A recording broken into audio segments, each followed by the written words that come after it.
আর মাত্র 1.5 ঘন্টা, 5টার সময় বৈঠক হওয়ার কথা, কারণ বৈঠক ডেকেছেন মুখ্যমন্ত্রী, মুখ্য সচিবের চিঠি পৌঁছেছে এবং তার সঙ্গে সঙ্গে নিউজ 18 বাংলার মাধ্যমে মুখ্যমন্ত্রী জুনিয়র ডাক্তারদের আহ্বান জানিয়েছেন এই বৈঠকে যোগ দিতে। নেটওয়ার্ক 18-এর এডিটর ইস্ট বিশ্ব মজুমদারের সঙ্গে কথা হলো মুখ্যমন্ত্রী মমতা বন্দ্যোপাধ্যায়ের। দুবার ভেস্তে যাওয়ার পর আজকে সরকারের পক্ষ থেকে আবার জুনিয়র ডাক্তারদের আপনারা চিঠি দিয়েছেন। এই চিঠিতে আপনি কি আশা করছেন যে এই আশাবাদী যে এই মিটিংটা হবে এবং সমস্যার সমাধান হবে?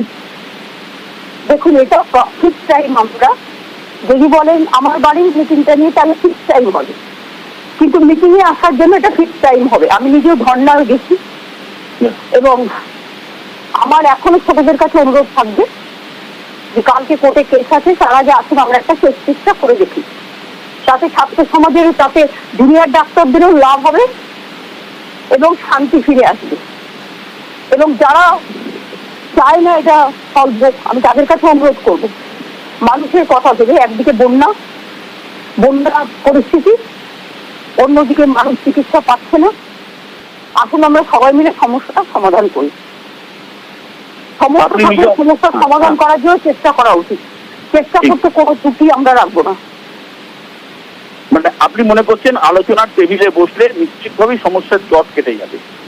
দেখুন, সবসময় তো সবটা হয় না, বা কিছুটা নিশ্চয়ই হয়, এবং আমরা তো ওদের ব্যাপারে কনসার্ন। সুতরাং এটা নয় যে ওরা এক টাইপের কনসার্ন। আমরা চাই তিলোত্তমার বিচারও হোক এবং সাথে সাথে ডাক্তাররাও তাদের সুস্থ স্বাভাবিক পরিবেশে কাজে ফিরুক। সুতরাং তাদের কথা শোনার জন্য আমি তৈরি আছি। আমি তাদের আবেদন জানিয়েছি, আমাদের চিফ সেক্রেটারি অলরেডি ইমেল পাঠিয়েছে যে তারা যদি আসেন দয়া করে 4:45-এর মধ্যে, তাহলে 5টায় আমরা মিটিংটা করতে পারি। যদি প্রত্যেকেই চায় ছুটি আছে, যেহেতু অফিস আজকে ছুটি আছে, কারণ আজকে নবী দিবস, আপনারা জানেন আজকে গভর্নমেন্ট হলিডে আছে, সেই জন্য আমার এখানে করার প্রচেষ্টা হয়েছে। কারণ সরকারি অফিস ছুটি থাকলে সেখানে কেউ থাকে না, সবাই ছুটিতে যায়। মানে এখন যদিও কেউ ছুটিতে নেই, সবাই বন্যার কাজে ব্যস্ত, এমার্জেন্সি ওয়ার্কে ব্যস্ত।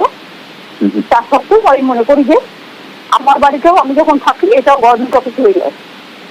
একদমই তাই। কারণ এই দুর্যোগপূর্ণ পরিস্থিতিতে ডাক্তাররা নিজেরাও বসে আছেন অবস্থান মঞ্চে, আপনিও গিয়েছেন তাদের সাথে কথা বলতে, আবেদন করেছেন। আপনার অনেকটাই আশাবাদী, আপনার মুখে শুনতে পাচ্ছি যে এবার আজকের মিটিং হয়তো জট অনেকটাই হবে। হ্যাঁ, দুপক্ষের চেষ্টা থাকলেই হবে। এটা কোনো কিছু ওয়ান সাইডেড হয় না, শুধু বোথ সাইডেড। একদমই একদমই। অনেক অনেক ধন্যবাদ দিদি আমাদের সঙ্গে থাকার জন্য, অনেক ধন্যবাদ। থ্যাংক ইউ, আপনাদের ধন্যবাদ।